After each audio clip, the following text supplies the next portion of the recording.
Okie doke. Hello everybody, this is Sword here yet again with another cast. This is a TvZ that I played on Ephemeron against ZergGirl. So this is one of her alt accounts, cute Asian girl.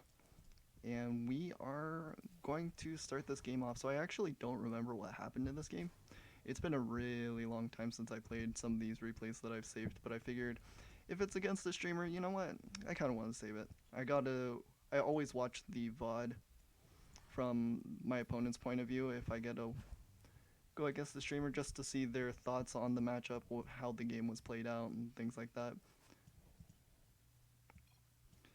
So do get to say hello to chat, and you might be wondering, hey, this is another random account that you have, and you'd be absolutely correct. So the idea behind this account, because it's named late game, was to always go into late game situations, but I don't know why I did it, but I would always just continuously go for my normal stuff and not actually try and just force late game situations at all, because you can pretty much always get into a late game scenario if you want to, but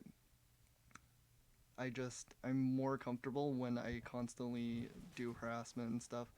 So immediately we can see some things that I do a little bit differently than I do now. So back when I was still just learning, or still learning a bit, I went a little more aggro with the Reaper, went into the main base, but you should really be at the natural, just trying to deny the creep and possibly find where the Zerglings are, make sure they're not going across the map and stuff. Going to be picking off a Zergling or 3. Looks like we have gotten 4 kills, so this Reaper has more than done enough. Back at home, we're going to be going for, it looks like Banshees. I haven't played Banshees in a really long time, so I'm curious how well this will do. It's been, because now my go-to is just Hellion Lib, because I feel like it's easier to do damage. It doesn't require as much babysitting on the Hellion or the Banshee front. But also, it's probably important to expand your repertoire of openings. Banshees are really great defensively, unlike the Liberators where they have to be sieged, so you can get into an awkward situation where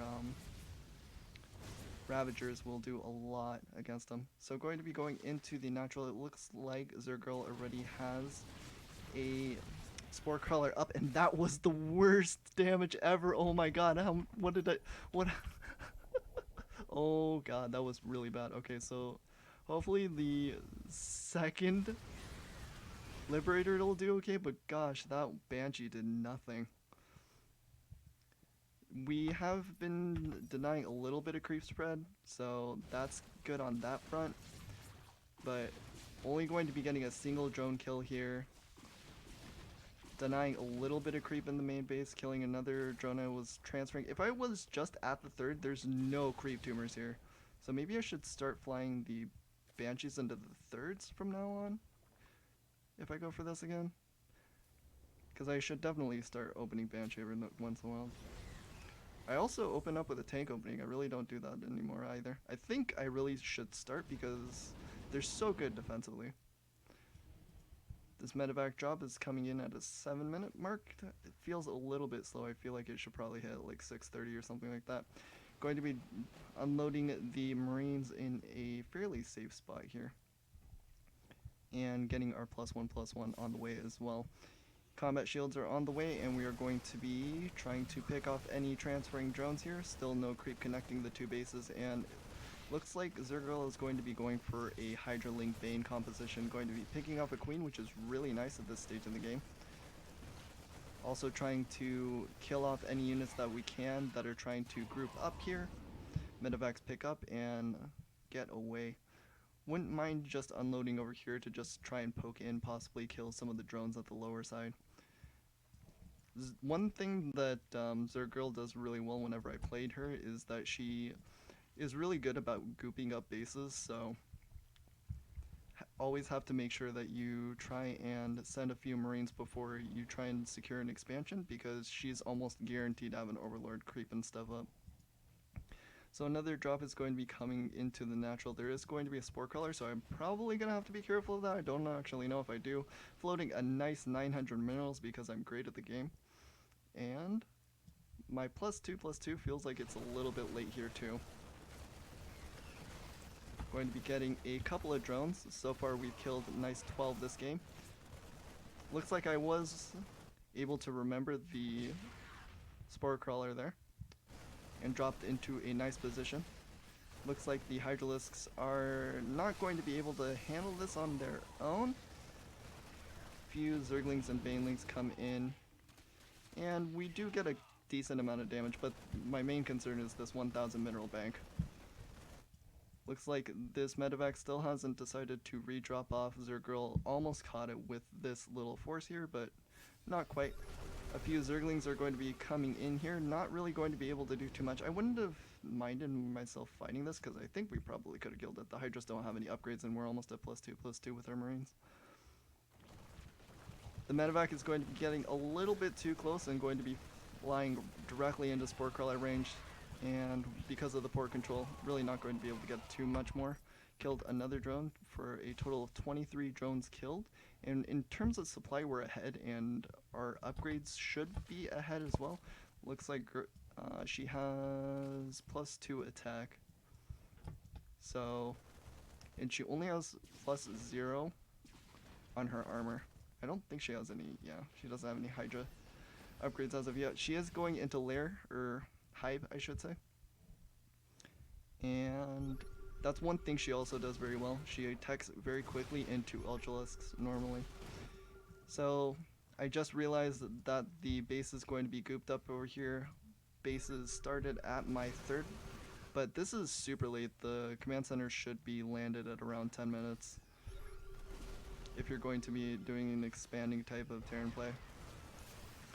All of these siege tanks are going to be sieged up, but this full surround by ZergGirl is absolutely incredible, and just trying to go so deep on creep without slowly meticulously clearing it up. Also, this attack path was absolutely terrible. I mean, I should have gone down this path. There's absolutely no creep over here. I wanted to probably swing between these two bases really easily, but because of the way that I did it, I was just completely surrounded by Zerg units, and my AoE, especially with siege tanks, doesn't do really well like that. Most of the time, especially if you go with siege tanks in this angle, like these super tight choke points are great for siege tanks. Going to be loading up a couple more medevacs and see what I can do with this, but looks like ZergGirl is going to be expanding over here. Looks like she's getting ready to expand over here as well. I knew about this Overlord for a long time, but just now clearing up the creep. The expansion still hasn't landed, getting +3/+3, but because of the delay in the upgrades, it looks like we're going to be fairly even. Also, Adrenal is going to be almost done here as well.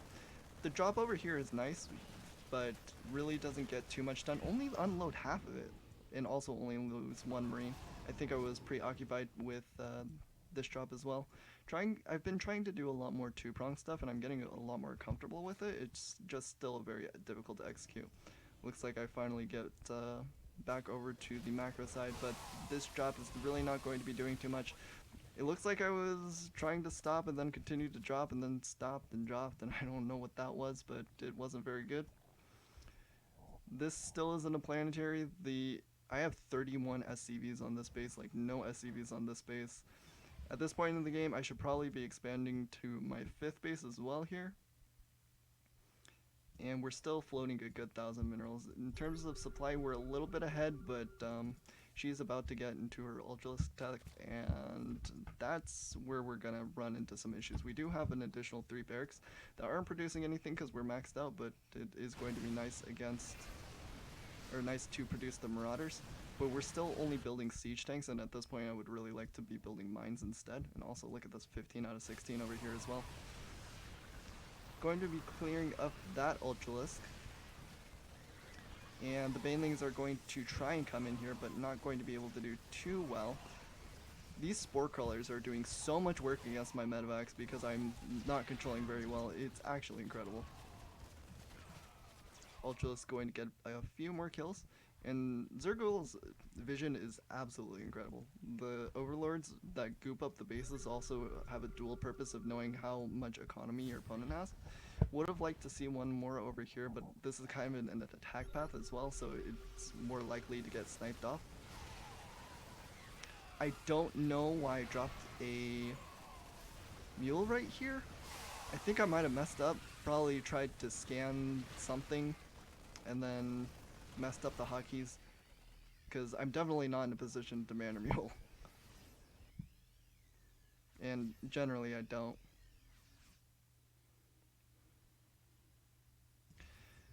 Continuing on in this game, it looks like I finally made this a planetary fortress, but I'm still 32 out of 14 over here. Realized that this base was creeped up and I'm going to be trying to get a command center. Would have liked to see one over here, and then I could expand over here and just swing between these two bases, as these are probably going to be the most likely to be attacked. Another group of Baneling and Lings are going to be attacking this, as well as a bunch of Ultralisks. Going to be focusing down the Ultralisks, and it looks like we are going to get quite a few kills, but without any AoE in order to deal with this, this is a really hard composition to fight. Looks like I also went for 2 tank production instead.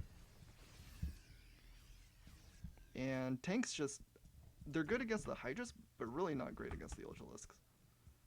I mean, like, they do extra damage when they're sieged up, and if you can get in really good choke points, it's great, but like Ultralisks just get on top of the siege tanks really quickly.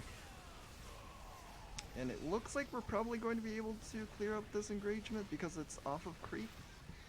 The power of +3/+3.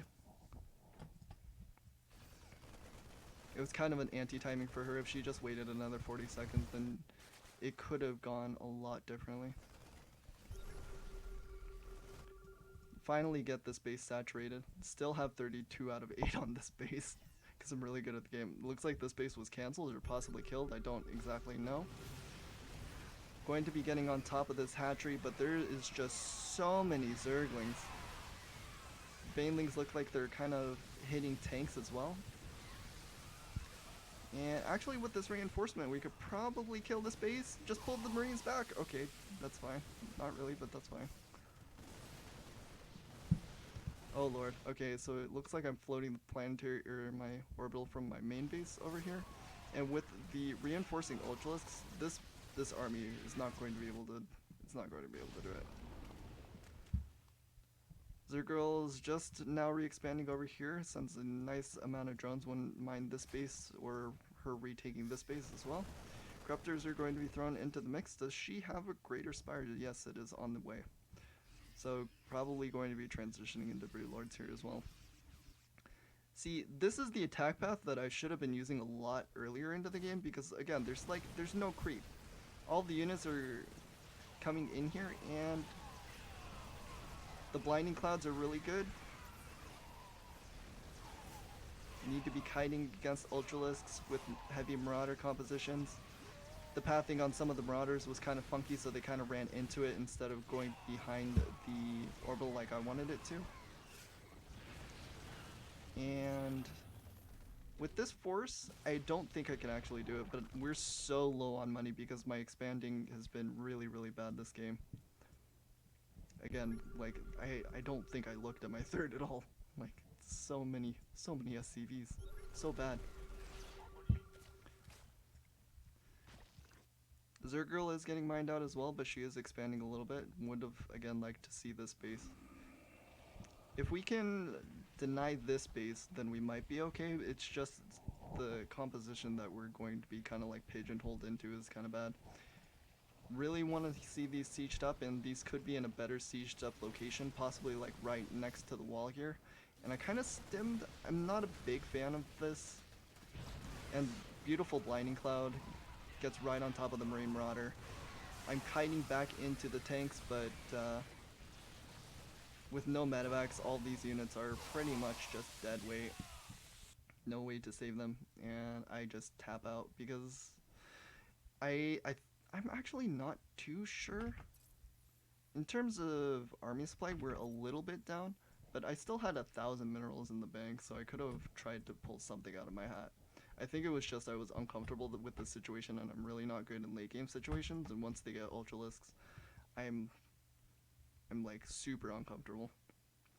But yeah, if I started transitioning into mines and possibly, I really needed to scout out the greater spires so I can start Viking production as well.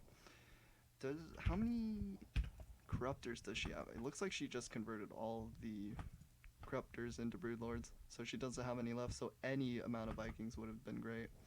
It's just my expanding pattern was, and the rate of expanding was just too slow for this game, and that's going to be it. So there were a lot of things that we could have done better, but it was a very fun game regardless. I got to see how it was played out from her point of view as well. I'll be linking her stream in the chat as well. I hope you guys all enjoyed, and I will see you guys next time.